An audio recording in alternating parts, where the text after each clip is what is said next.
కంటి నిండా చూడాలంటూ కన్నులడిగాయే, మనసు నిండా మాట్లాడాలని పెదవులడిగాయే, తనివి తీరా తాకాలంటూ చేతులడిగాయే, నీతో తావుదాకా నడవాలంటూ అడుగులడిగాయే. పెళ్లి చేసుకొని వేరే ఊరు వెళ్ళిపోతే నీ ప్రేమ తలుసుకొని చస్తూ బతుకుతున్ననమ్మా.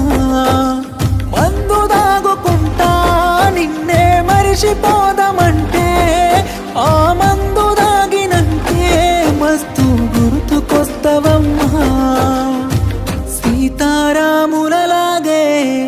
కలిసుందామనుకుంటే రాధాకృష్ణులలాగే విడిపోయామానే కలిసుంటే